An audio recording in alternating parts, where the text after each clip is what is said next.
My phone stayed silent for 3 full days. Then they found me. I was sitting at a small cafe on South Congress, trying to feel human again, to breathe in the Austin air like nothing had happened. That's when their car pulled up. My mother, Susan, and my father, David. They didn't look grief-stricken. They looked furious. They didn't even bother to sit down.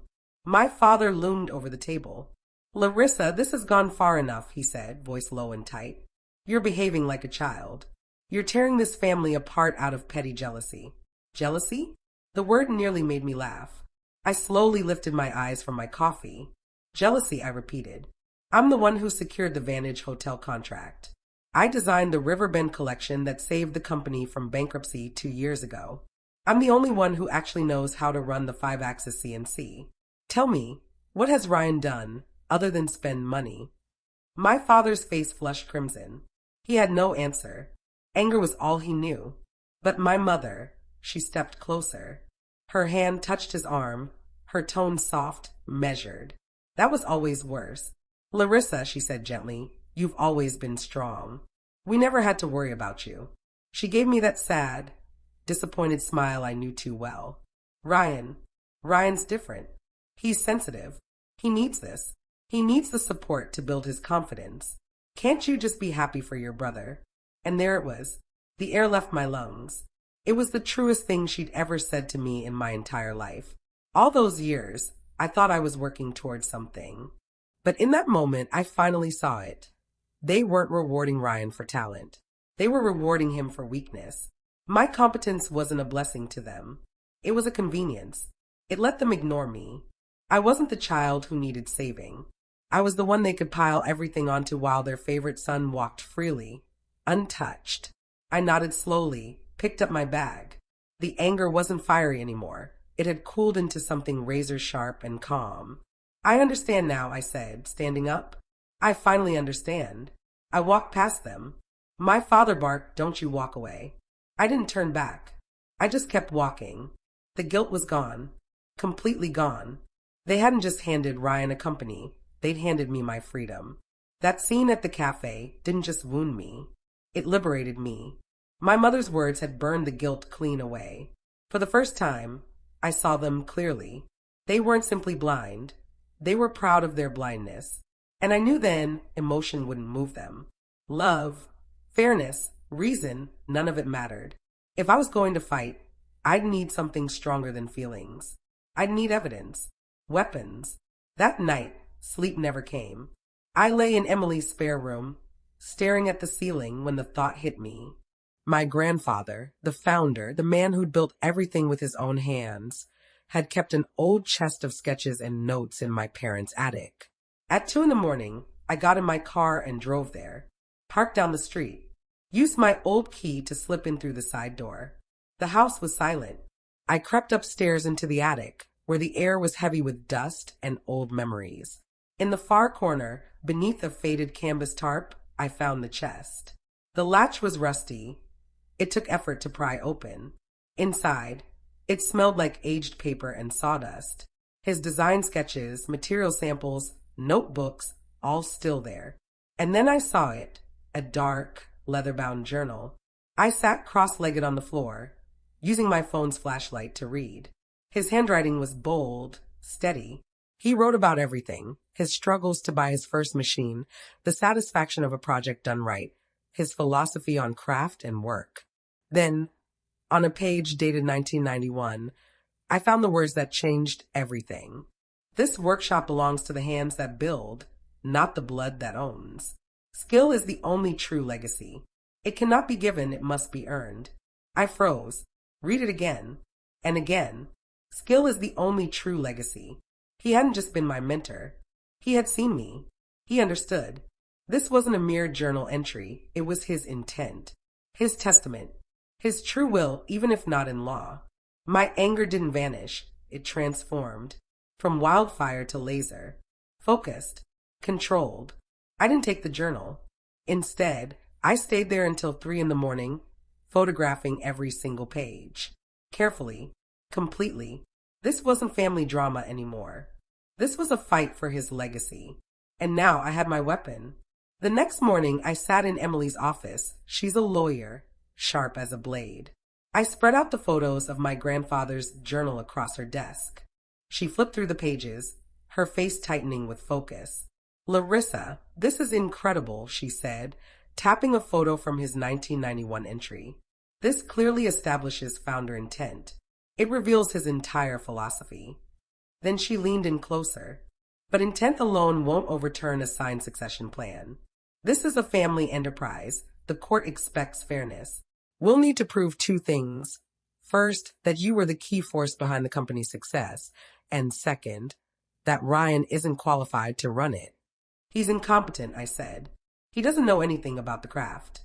"Incompetence isn't enough," Emily replied firmly. "We need evidence, hard, documented proof." That night, I went back to Emily's apartment and opened my laptop. They'd already locked me out of the company email, but they hadn't been clever enough to disable every access point. They'd forgotten one thing. I was the one who built the financial servers. I still had a hidden login. I started combing through the expense reports from the past year, the ones under Ryan's management. It didn't take long before something caught my eye. The office equipment budget, $9,000. One line showed $8,500 for. I clicked the invoice. It was for a luxury surround sound system and an 80-inch television. The shipping address? Not the workshop. It was Ryan's personal apartment. I just stared at the screen. He was charging the company for his home theater setup. I hadn't taken a salary in 10 years, and he was draining funds for toys. A cold wave of disgust ran through me, but I kept digging. I was searching for incompetence. Instead, I stumbled on corruption. Then another entry stopped me. A $5,000 payment to a law firm I didn't recognize. The note read only consulting services. I opened the invoice and my stomach turned. The payment wasn't to the family business. It was made to Ryan Designs LLC. My blood went cold. I opened a new tab and checked the Texas Business Registry. Ryan Designs LLC, filed 6 months ago. Sole owner and registered agent, Ryan. Why would he funnel family money into his own shell company? I dug through the LLC's public records, and that's when I found it. My heart nearly stopped. The company had filed for 3 trademarks, not under his name, but under mine. The Riverbend chair, the Monarch desk, the Austin credenza. My designs, my creations, my intellectual property. He wasn't just taking the company. He was stealing everything. While pretending to lead, he had been quietly carving out my entire future, ensuring that even if the family business collapsed, he would still own the only valuable assets it had left. He wasn't the golden child. He was a thief, and now I had proof. At the preliminary hearing, it wasn't a trial yet, but it felt like one. My parents, David and Susan, sat behind Ryan, staring at me as though I had just burned their house down. Ryan looked almost amused, dressed in an expensive suit, wearing that lazy smile, as if this were just another minor appointment in his calendar. Then he took the stand.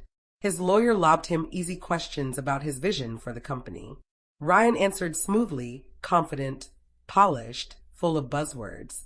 Synergy, brand alignment, future-focused. Then Emily stood up, calm and steady, holding a slim folder. "Mr. Ryan," she began, "your current position at the company is creative director, correct?" "That's right," he said with a smile toward the judge. "Excellent," she said evenly. "Then surely you can describe for the court the creative process behind the Riverbend collection, the one that won the Austin Design Award last year." Ryan's smile faltered for the briefest moment. "Well, it's a very creative process. A lot of inspiration. We wanted to capture the movement of the river." Emily nodded once. "Inspiration. I see. And what materials did you choose for that collection?" The best ones, of course," he said, flustered. "Only the highest quality." "Be specific," Emily pressed. "Was it walnut? Maple? White oak?" Ryan shifted uncomfortably in his seat. "That's what our design team is for. I handle the broader vision." "Ah, the team," Emily said smoothly. "You mean your sister, Lissa, the one who actually created the entire line?" Ryan's attorney rose to object, but the judge merely waved her off. "Continue." "Mr. Ryan," Emily said, Can you tell the court what distinguishes a mortise joint from a tenon joint? He gave a dismissive laugh. I don't build the furniture. I'm the brand's face. I'm the one who sells it. So, Emily said, leaning forward, you're the creative director of a furniture company, yet you neither design nor construct the pieces, and you can't even name the materials? I handle the business side, he snapped. Let's discuss that then. Emily lifted a new stack of documents, handing one to Ryan and placing another on the projector for the judge. This invoice totals $9,500 for office equipment. Care to elaborate? We needed new computers, Ryan muttered. Emily's brow arched. Interesting, because this looks more like a bill for a home theater system and an $80,000 television. And the shipping address, Mr. Ryan, appears to be your personal apartment in the Baldwin Creek district. Is that correct? I glanced toward my parents. My father's complexion had drained to ash. My mother's expression was blank confusion. Emily didn't pause. Let's move on to Ryan Designs, LLC. You're familiar with that entity. It wasn't a question. Ryan's face went completely white. He knew exactly what was coming. This company was registered 6 months ago, correct? Emily continued. She placed one final set of documents on the projector. These are trademark filings for the Riverbend chair, the Monarch desk, and the Austin credenza. All designs created by your sister, Lissa. Why, she said quietly. Were you attempting to claim your sister's work under your own private company, Mr. Ryan? The courtroom fell silent. Ryan's mouth opened, but no words came. He glanced between his lawyer and my parents, stammering, I was safeguarding the assets. Company assets. Emily stepped closer, her voice calm but razor sharp. Or were you stealing them? He said nothing, just sat there, this so-called creative visionary, completely exposed. The illusion shattered. The judge didn't take long. After a long look at my parents, then at Ryan, then me, she began, I have reviewed the evidence. The plaintiff's role in building this business is, quite frankly, overwhelming.